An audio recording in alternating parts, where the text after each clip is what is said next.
عذاب او سزا ملاویږي تا ته به د قبر کې ملاویږي یو انسان خیر غوښته لیکن د هغه د خیر طریقه کوم سوال چې کو هغه ډیر عجیبه وه لاسونه په سترګو باندې ایښي او دا اواز به کو چې څوک ماله خیر راکوي هغه ته یوه ناشنا خبره کوم او چې څوک راله پیسې ډېر راکوي ورته یو عجیبه واقعه هم ذکر کوم یو عجیبه غوندې شی م ورته ښیم دغه ټایم کې ابو اسحاق ابراهیم رحمت الله علیه راغی ولې پیسې ورکړه لږې ولې سیوا ورکړې چې څنګه ورته پیسې ورکړې وایي عجیبه خبره څه ده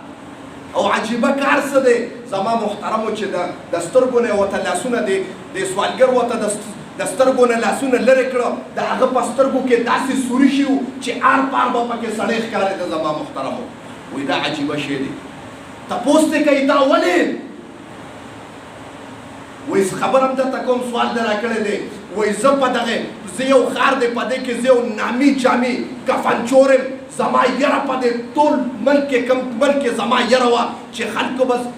مړې خښو زمانه به یېرېده چې ته کفن ته ونه باسي دا زما پیشه وه کفنونه به مې مړو نه ایسته یوه زمانه کې یو قاضي و هغه بیمار شو چې کله پته ولګېده چې مړ کېږم زه یې راغوښتم ما نه د خپل کفن د امان پیسې راکړې وایي زما کفن تا نه محفوظوم چې زه مړ شم ما نه ګوره کفن ونه باسې ما نه 100 درهمه راکړه هغه 100 درهمه ما واخېسته زما نه پس مې وکته دغه قاضي خدای جوړ کړه چې جوړ شه څه زما نه پس بیا بیمار شو مړ شو چې کله مړ شو ما ته اطلاع وشوه قبر ته لاړم قبر نه مې ولې تبع اوچته کړه زما محترمو چې مې وکتل قاضي په قبر کې داسې ناست دی ویښته پې د بدن ټول ولاړ دي عذاب پې مسلط دی عذاب پې چالو دی ما وی چې یاره د ده نه مې پیسې اخیستې وې هغه د ده د مخکې بیماری وې اوس خو دې بیمار شوی نه دی روغ شوی دی قبر ته چې ولاړم ومې کته زما محترمو ده ته باندې عذاب جاري و چې څنګه مې لاسې سر وردن نه کوه ومې کتل یو اجدها راووته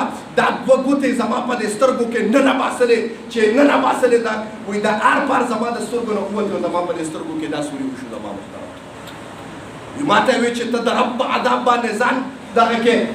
ځان مطلع کې چې یاره د رب عذاب څه مو ملاویږي زما محترم وایي د هغې نه پس زه نابینا ګرځم او په سترګو کې مې داسې سوري شوي دي وګوره چې آر پار پکې سړی ښکاري زما محترمو نو خبره کوم چې نبی علیه السلام وایي القبر روضة من ریاض الجنة او حفرة من حفر النار دا د جنت د باغچونه باغچه ده لیکن د جهنم د کندو نه ګورې کندم ده که مسلمان دا تصور وکړي زما محترمو چې یاره ځکه زمانه دنیا کې تېروم دا زمانه عبس ده عبس نه ده ستا به انتقال کېږي د ټولو نه مخکې چې د انتقال کېږي عالم برزخ ته به کېږي ځکه نبی علیه السلام وایي من ماته فقد قام قیامته دا تصور مه کوه چې قیامت به راځي ما سره به حساب کتاب کېږي نبی علیه السلام وایي من ماته فقد قام قیامته څنګه ته مړ شوې قبر کې کېښودې تا سره به حساب کتاب جاري شي قیامت تر باندې جاري شو تا نه تپوسونه کېږي نکیر منکر به قبر ته راشي زما محترم دو پرښتې به راشي که یو نوم دی نکیر د بل نوم دی منکر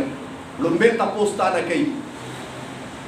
لومبې تپوس تا نه کوي د رب په باره کې ټولو ته پته ده دنه تپوس کوي من ربکه وایه رب دې څوک دی زما محترمو د ځمکې لاندې به تپوس کوي من ربکه رب دې څوک دی که تا د ځمکې د پاسه رب پېژندلی دی لاندې د ځمکې لاندې به ووایې چې الله زما رب الله دی